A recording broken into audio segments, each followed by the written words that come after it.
국가의 공식 명칭이거든요. 저는 절대로 쓰지 않는 말이 광주 항쟁이란 말입니다. 이 항쟁이란 말은 써서는 안 돼요. 항쟁이란 말을 뿌리로 올라가면 거기다 이게 좌파적 용어입니다. 항쟁. 그리고 그 말이 아주 좋지 않은 말이에요. 그 의미론적으로. 그래서 저는 광주 사태라고 합니다만, 이 광주 사태 하면은 많은 사람들이 몇 년 전에 개봉되었던, 2007년에 개봉되었던 화려한 휴가를 떠올리실 것입니다. 그러나 여기 화려한 휴가 영화 보신 분은 안 계시죠? 예. 다만 봐서 보셨을 때는 얼마나 나쁜 영화인가 하는 걸 확인하기 위해서 보셨을 거라고 생각합니다. 영화를 제대로 봐야지. 그런 식으로 무식으로 보는 분들이 몇 분 계십니까? 저도 영화를 끝까지 안 보다가 마지막에 글을 쓰기 위해서 일부러 봤습니다. 일부러 보니까 제가 후회했어요. 이 영화를 빨리 봤어야 되는데, 빨리 봐가지고 초장에 여기에 대한 비판을 가했어야 되는데 내가 너무 늦게 봤다 하는 후회를 좀 한 적이 있습니다. 그 영화는 공수부대를 완전히 살인 기계로 만들고, 특히 애국가를 부르는 비무장 애국 시민들을 향해서 공수부대가 누구 지시를 받은 듯이 딱 단창을 끼워가지고 무릎사 자세로 일제 사격하는, 나치가 유태인들을 학살하는 장면을 연출을 해가지고 그것이 진실이라고 이렇게 웃기는 자막까지 붙여가지고 하는 바람에 그 영화를 본 700만 중에서 뭐 대부분이 젊은 사람들일 텐데 국군에 대한 반감을 갖도록 그렇게 만들었습니다. 그 영화를 보면서 영화가 참 잘됐다, 더 많은 사람이 봐야 될 거라고 이야기한 사람 중에 김대중, 노무현 두 사람이 있었어요. 전현.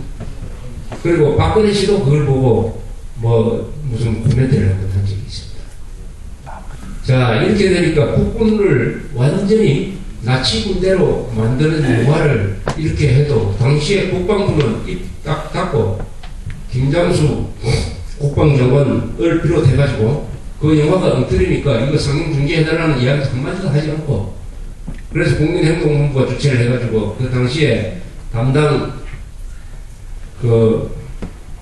바로 그 주인공으로 나오는 그 영화에 배역이 된 셈인 그 공수부대 대대장들이 고소를 해놨는데 아직도 수사가 제대로 진행되지 않고 있습니다.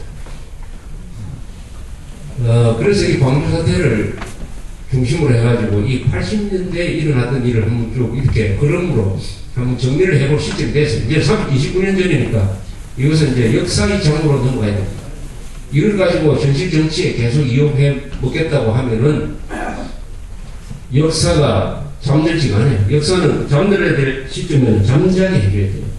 역사를 언제까지 무덤 속에서 끄집어내가지고 이런 식으로 왜곡해서 해서는 안 된다, 이런 말씀을 드리는 것입니다. 이 5.18이라는 사건은 그 출발점 쭉 거슬러 올라가면 79년에 있었던 사건과 쭉 연결이 됩니다. 79년에 여러 가지 사건이 많았습니다.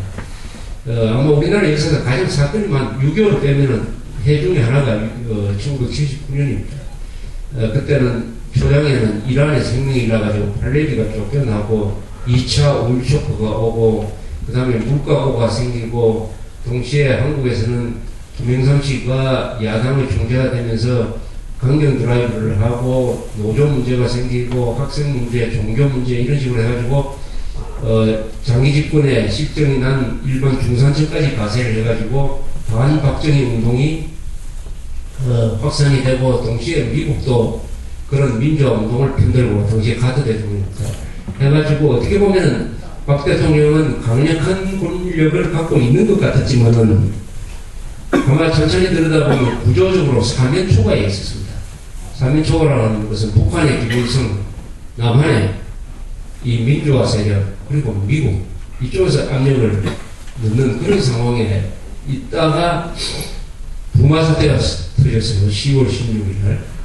이 부마 사태가 터졌는데 여기에 일반 시민들까지 가세를 했다. 일반 시민들이 콜라도 사주고 담배도 던져주고 해가지고 완전히 밀려난 상태로 갔다. 이야, 이거 민심이 들었구나 하는 판단을 한 사람이 바로 김재규 당시 정보부장이었고, 동시에 이런 위기가 왔을 때 박정희 대통령 주변이 딱 단결했으면 그 위기를 돌파를 할 수가 있습니다. 위기가 왔을 때 그 위기를 돌파를 해야 될 그 사령탑에 있는 사람들이 당황한다든지 분열을 하면은 반드시 일이 생겨요. 일이 생겨요. 즉, 폭풍이 왔을 때 선장이 이 키를 제대로 잡고 있어야 되는데, 선장이나 파판원이, 큰 배는 선장은 이걸 다 잡고 있습니다만, 작은 배의 경우에 이걸 제대로 잡고 있어서 이걸 놓쳐버린다. 말하자면 핸들을 놓치는 것과 마찬가지다. 그렇기 때문에 반드시 사고가 나는데, 바로 그때 권력층 안에서 내분이 나고 갈등이 있었습니다. 그 갈등을 주는 김재규와 차이철 간의 갈등이죠. 이것이 11.6 부마 사태를 계기로 해가지고 더 악화되면서 10월 26일 날 바로 그 술자리에서 그것이 말다툼으로 번져가지고 아주 김재규가 감정이 격앙된 나머지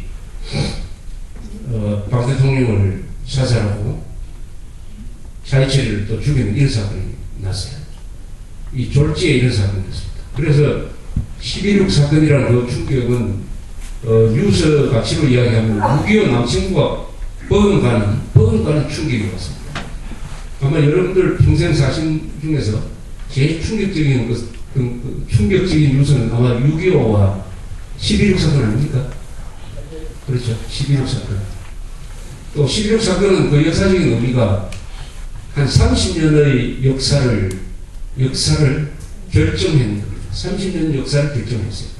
18년의 박정희 시대를 마감을 하고 그날 밤에 일어났던 사건 때문에 전두환, 노태우 두 정권 13년이 또 생겼습니다. 합치면 30년.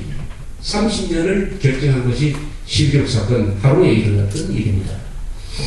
그래서 그날 밤에 여러 가지 사람들 중에서 중요한 역할을 해야 될 사람들이 애매한 위치에 있었죠. 최규와 정승화 장군은 김재규가 그 만찬장 바로 옆에 초대를 했습니다. 이용하기 위해서. 그래서 정승화 장군을 앞세워가지고 계엄령을 선포를 하고 실권은 자기가 잡는다 하는 이런 생각을 했는데 그러나 구상만 했지 그 생각을 가지고 정승화 장군하고 의논도 해본 적도 없고 그래서 김재규는 암살에는 아주 세계 암살 사상 유례 없을 정도로 성공을 했으나 그 뒤에 집권하는 데서는 거지부지하고 끝났습니다. 그래서 그날 새벽에 다음 2월 27일 새벽에 헌병대와 이 보안사에 의해서 김재규와 그 일정들이 다 잡혔습니다. 그걸 계엄령이 벌였습니다. 계엄사령관은 정승화 장군이었어요. 정승화 장군에 대해서 많은 사람들이 의혹을 가지고 있었습니다. 본인도 그걸 의식을 많이 했습니다.